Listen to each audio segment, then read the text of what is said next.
Hello everyone, I am back with another video, and this video I want to be about Genesis. We're going to continue my talk in Genesis, um, and I want this video to be about the sons of God in the garden. Now, um, first of all, I just want to say uh, it's been a few days since I made a video, and again, it's a little bit harder than I thought to make videos consistently, but I'm getting better at it. So um, I'm gonna I'm getting used to it. So it's gonna start clicking soon, I'm sure. So yeah, just wanna let you guys know that I will try to continue to make videos more consistently, and I'm getting used to making them, and there's a lot I don't know yet about YouTube and how to make videos and things like that. So just bear with me there on that.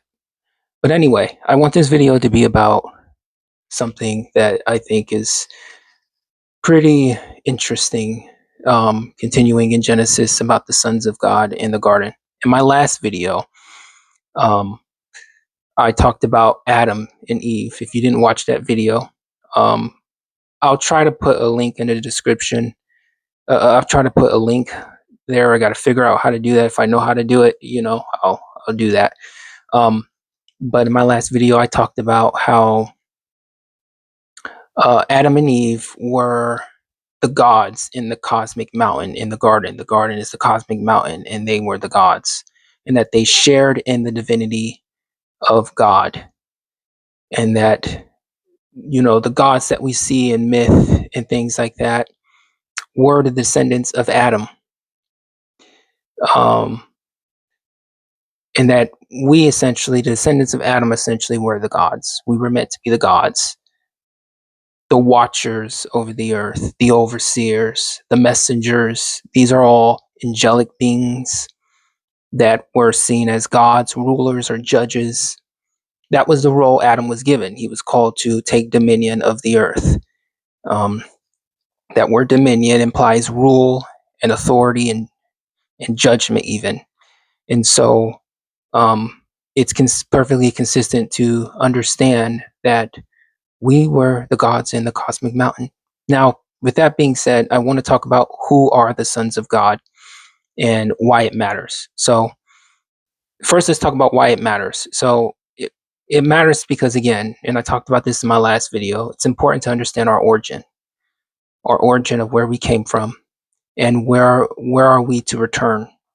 You know, when it comes to the masculinity crisis in our society, I know this is going off a little bit on the tangent, or um, chasing a rabbit a little bit, but I'll get back to the video. I'll get back to the main point, but I just want to say that when it comes to the masculinity crisis in our society, I think that a large part of the reason why there's a masculinity crisis is because men don't have a purpose, and they don't have there's nothing for them to sort of achieve. There's no opportunity to be heroic. There's no opportunity to gain a reputation among their peers of achieving some kind of legendary status, if you will. The reason why I bring that up, talk about legendary status, is because that's what God intended for us. He purposed for us to achieve divine status, legendary status among our peers. We were gods, and the whole purpose was to subdue the earth and achieve this great status among our peers. And that's completely lost. And so it matters because this is the purpose of men. This is what men are looking for in life. They're looking for an opportunity to achieve recognition, status, but they want it to be also exciting. They don't want it to be this thing in which they feel like they get no reward for, which is why so many men are quitting. society, and they're walking out of society, and they're giving up because they just don't feel like it's rewarding to even try. And so we're turning back to God. He gives us an opportunity to achieve not just divine status, but legendary status, and to achieve divinity, godhood. That's what we're ultimately going back to. Theosis, apotheosis as well, which are two different things, which I'll talk about that later on in the video. But yeah, it matters because it's man's purpose. That's why it matters. It's the goal we're all striving towards, to return to the garden, to return to our divinity, to be reunited with God again in his divine essence, or in his divine energies, rather, because as I said in my last video, God's not divine in essence, actually. But in any case, so that's why it matters. Now let's talk about who are the sons of God. Now this is a huge topic discussed in Christendom. There's much disagreement as to who are the sons of God, and I already kind of alluded to who I think they are, but I'm going to go a little bit more in depth in this video. There's much disagreement as to who they are. We'll talk about what I think here. And so there are three main views about who the sons of God are. And we'll talk about who the Nephilim are and stuff like that in future videos. But for now, we'll just deal with the sons of God. So there are three main views. The first view is that they're angels. So these are angelic beings that came down, left their place of authority, and procreated with human women, mortal women. That's the first view. The second view is the Sethite view, which is the view that these are descendants of Seth. They are just human beings. They're mortal men who descended from Seth, who have high socials, who descended from Seth, and that they're some views say they may have had high social status, but basically they're just descendants of Seth who procreated with women and created giants, and it led to a mess. So that's one view, or the second view. And then the third view is the royal king's view. And so it's the view that these are men with high social status. They're kings. They're human beings. They're mortals with high social status, likely kings that ruled on the earth. But they're human beings. They're mortals. So those are the three main views. There are more views, but we'll just talk about these three main ones because these are the ones that most Christians hold to. And so what's my view on this? What do I think the correct view is? My view is that I think they're all compatible. I think they're all right.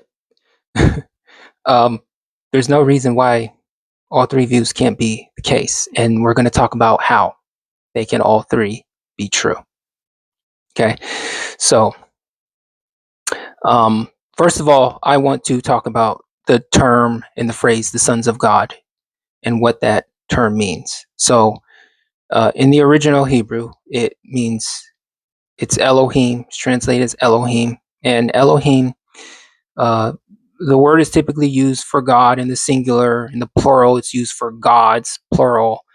And it's referring to a multiplicity of divine beings. But the word in Genesis 6, it's interesting because it's not the sons of God, the phrase itself, that means Elohim. It's God. So it's the word God in the sons of God. So God means Elohim, right? So the sons of God is actually saying that these are the sons of the Elohim, or the sons of Elohim. That these aren't the Elohim, they're the sons of the Elohim, right? That's actually more of so what it's saying, because the word God means Elohim. The word son doesn't necessarily mean that. And so it's saying that these are sons of the Elohim. That suggests that there's a distinction between the sons of God and the Elohim.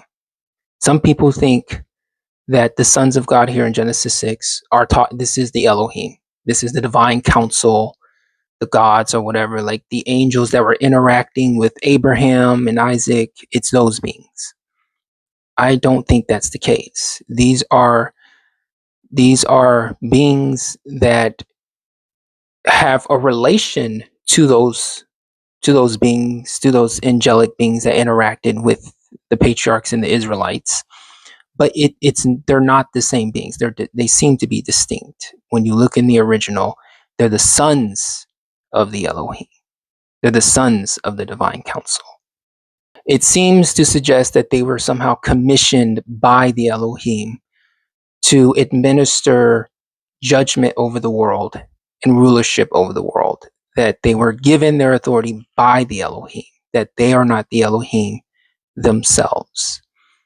That's very, very important, I think, that even though these are divine beings, they're not the Elohim. They're different. So the angels interacting with Abraham, the sons of God in Genesis 6, they're not the same category of being. That's very important, because people, when they think they're angels, they tend to think that they're the angelic beings that interacted with the Israelites and things like that. But I don't think that's the case. And I think I have good reason to thinking that's not the case. So, but yeah, they're sons of the Elohim. They were commissioned by the council to administer judgment over creation, over mortals, and rulership over them, and watch over them, to be overseers, if you will. Okay, so with that said, they're not those angels, but they're also, some people also think that they're demons, in which I don't think that either. I don't think these are demonic beings. In fact, in Enoch, talk a little bit about Enoch here. And I know Enoch's not inspired, but something doesn't have to be inspired in order to be true. Okay, it doesn't mean Enoch isn't true just because it's not inspired. It can have errors in it and still be true for the most part. I don't see any reason not to believe Enoch, or, to be honest, really any of the Apocrypha literature. But in any case, we won't, that's going off on, chasing a rabbit there. But in First Enoch, and Enoch is an apocryphal book, apocryphal literature. It's not considered inspired, but we can still look at it. The Bible quotes it. It's quoted in Scripture. I think it's quoted in Jude. I think I could be mistaken where it's quoted at exactly, but the New Testament writers quote from Enoch and other apocrypha literature as well. But First Enoch 15 is, it talks about how the Nephilim are disembodied. The demons are disembodied Nephilim, basically. And that actually makes a lot of sense, that they would be that. And so if the Nephilim are the demons, which are the sons of God, then the sons of God aren't the demons. They're fully divine beings. They're not demons. They're fully divine beings that simply transgress the decrees of God and did what was forbidden by procreating with human women. So yeah. So with that being said, in terms of First Enoch 6:2, where it talks about the sons of God descending on Mount Hermon, that these sons of God in First Enoch 6:2, it talks about how they came down and they descended on Mount Hermon, and they gave an oath to one another to, their leader Semyaza, came down and talked about how he wanted to procreate with these human women, and he was afraid that his followers would not, his associates would not agree to it, and so they all gave a vow, an oath, vowing to not depart from their purpose to procreate with these women and to endure the consequences of what they did by God, which is pretty foolish. But we don't know everything or what they were thinking. Perhaps they thought they could get away with it, but at the same time, they seemed to think that they couldn't because there were going to be consequences, or maybe there was something that we just aren't seeing there. But in any case, they descended from somewhere on Mount Hermon. Where did they descend from? Well, they didn't descend from the North Pole. I mean, they descended. They came down from somewhere on a mountain, on Mount Hermon. Where were they at? They were probably in the cosmic mountain. They were probably in the garden. So the sons of God, their dwelling place, the place of heaven, their abode, was the cosmic mountain. I don't think I talked about this in the last video, but there's good reason to believe. We know that there are 3 heavens: the first heaven, the second heaven, the third heaven. The first heaven is typically understood as the atmosphere of the earth. The second heaven is the celestial bodies, the stars. And the third heaven is God's abode. A lot of Christians seem to think that the first and the second heaven, nobody dwells there. It's literally, the first heaven is just the atmosphere, and the second heaven is just the stars. It's talking about stars, literal stars. I don't agree with that. I think the first heaven is the garden. It's the Garden of Eden, because that's where the cosmic mountain is. The cosmic mountain is ascended to the atmosphere. Okay, it's ascended all the way into the Earth's atmosphere. So the atmosphere would be the first heaven where the cosmic mountain is. Okay, now the garden isn't a literal mountain. The mountain symbolizes the heavenly. It's transcendentness. It's ascendantness from the earth. It just symbolizes that. But there's good reason to think that the Garden of Eden is the first heaven where Adam and Eve was to dwell. In other words, Adam and Eve was in heaven. And when we talk about the fall, a lot of Christians think that the fall means that,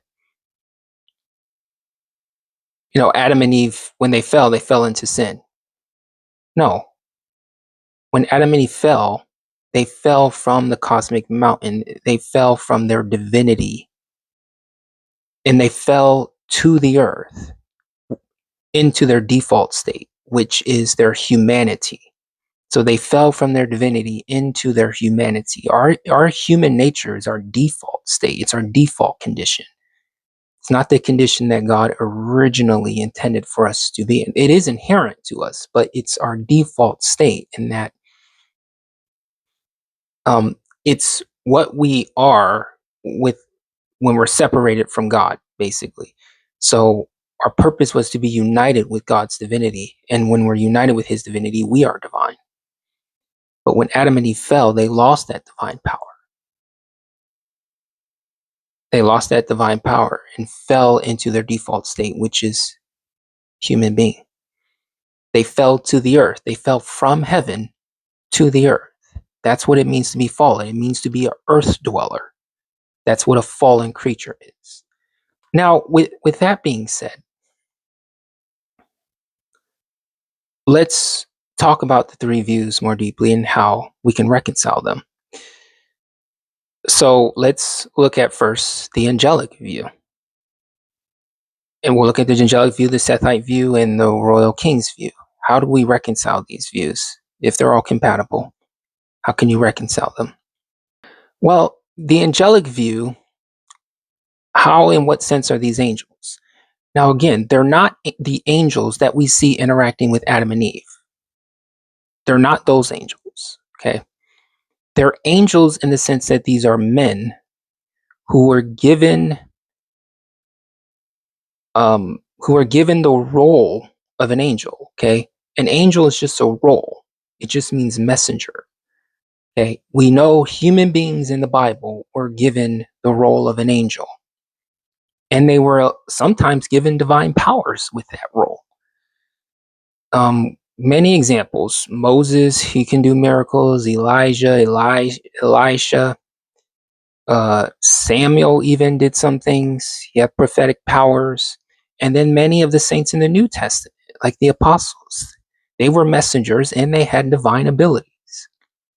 So much so to a point where the Greeks wanted to worship them as Zeus and tried to worship them and build an altar to them. That's what an angel is. An angel is just a person. It doesn't have to be a human being, but it's just a being that is a messenger that has divine powers or some kind of divine authority or divine status in some degree. And that's what these were.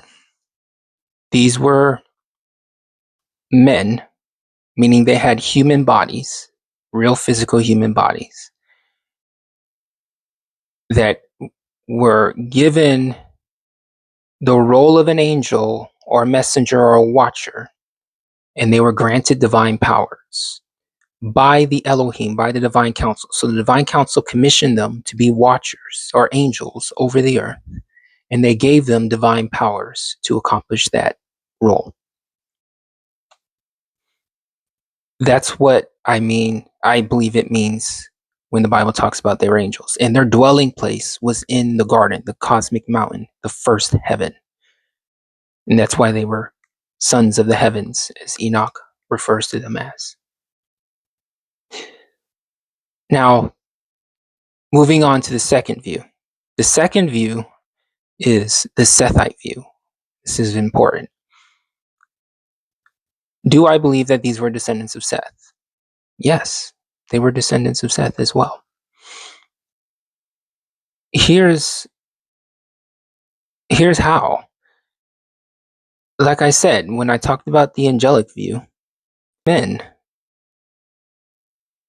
these were once mortal men in the line of Adam, because Adam fell, and so all his posterity was fallen with him.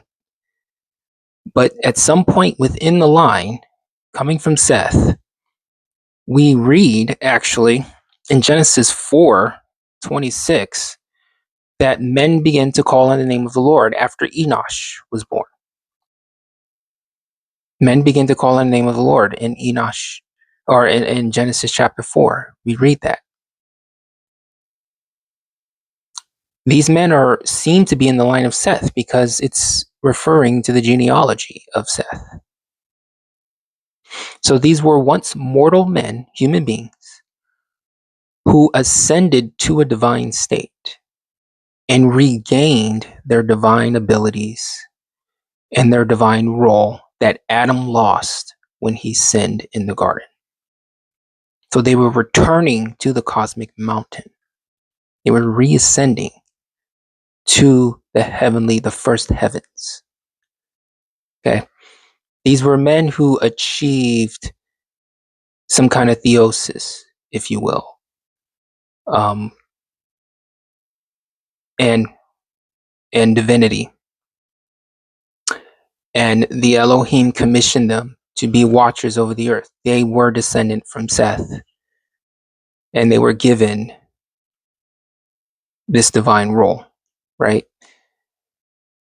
The role of an angel and the divine abilities and supernatural powers that come with that. That's how you reconcile it. The problem that people have, the reason why we struggle with this is because we don't understand what God originally intended for us to be. We think that God intended for us to be human, to dwell like on the earth, to be earth dwellers and to be human. No, the earth is the dwelling place of the animals, and we rule over the animals from the earth. Earth is not our dwelling place. It wasn't intended to be our dwelling place. The first heavens were. The cosmic mountain was. So when people say, why didn't God make us in heaven? Well, he did. The first heaven. Not God's dwelling place, not God's abode, which is the third heaven, though I do believe we could travel there. But our dwelling place was in the cosmic mountain, the first heaven.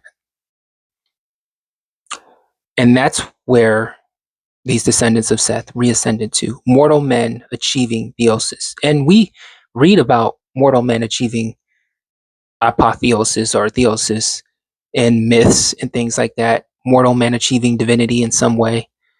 These are in myths and things like that, in traditions and things like that. And it's in Christianity. There's an idea of that even in Christianity. And so I don't see why we can't understand this that way. You have to understand God's original intention for you. It was not for you to be human. Human is your default state, and humanity is not inherently corrupt. At least it wasn't the way God made it. I think human beings corrupted it, but the way God made it, it wasn't corrupt. But still, that wasn't God's original intention. His intention was for you to be a God, divine. That was his intention for you. And so that's how you reconcile the second view, I believe. Now, the third view is the royal king's view. This is the view that these were just these were kings, these were men, they were men who were kings that ruled upon the earth. They were mortal men who had high social status because they were kings. And that's basically it. Do I agree with that? Yeah. I just think that they weren't human. They were divine. They were kings. They were divine kings. They weren't human kings. They had divine status, and they ruled over the earth as divine beings, descendants of Seth, who achieved a kind of theosis, a return to the Garden of Eden. And so, yeah, I think that all three of those views are perfectly compatible. And I think we just need to change our understanding of what God originally intended for us. That the human state, that our inherent human state, there's nothing inherently wrong with it, but it wasn't God's intention for us to be earth dwellers, if you will, but to dwell in the heavens. You see, the angels that were the Elohim, the ones that interacted with Adam and Eve, or with Abraham and Isaac and Israel, their dwelling place is the second and third. Their dwelling place is the second heaven. These are the stars of heaven, right? The Bible usually refers to them as the heavenly hosts, calls God the Lord of hosts, the host referring to the stars. Their dwelling place is the second heaven where the celestial bodies are. There are ideas in church history about stars being angels, which is pretty interesting. Some believe that they actually are the angels. Others think that no, they just kind of sustain the stars and they kind of exercise this kind of control over them, this sustaining power over them. In any case, the angels dwell in the second heaven, which is where the celestial bodies are, the stars. And then God's abode dwells in the third heaven. These are places where beings dwell, the first, second, and third heaven.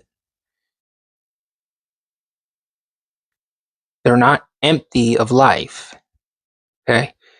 And so I think we need to start viewing it that way. But in any case, I think when we consider our purpose and what we're going back to, there is this desire to really not see ourselves as originally gods. I don't think we're gods now, but that's what we're going to return to, when God glorifies us or whatever. And we're so afraid to say that we're going to be divine. And we say, no, we're going to achieve theosis, but remain human. I don't agree with that. And I think the reason why we cling to that idea is because we're afraid of sounding polytheistic and things like that. But I said in my last video, God isn't divine. God transcends divinity. He's not divine. His essence isn't divine. When the Bible refers to God as God and divine, it's talking about his energies. It's not talking about his essence. We don't know what God's essence is. He's this his essence is mysterious. It's this universal thing that we can't comprehend. God's not divine in essence. It's only his energies. We're the ones that are divine in essence. We share in his energies, thus making our essence divine through the sharing in his energies. I think that we need to stop being afraid of saying that we were gods. We're not making ourselves equal to God. And we're not polytheists because God is unique. His essence is unique and that he transcends all that. His essence is unique from human essence, animal essence, divine essence. He transcends all that. And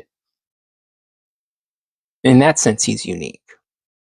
He's not unique because he's divine. That's not what makes him unique. Though his divine power is unique, but that's not what makes him completely different from us.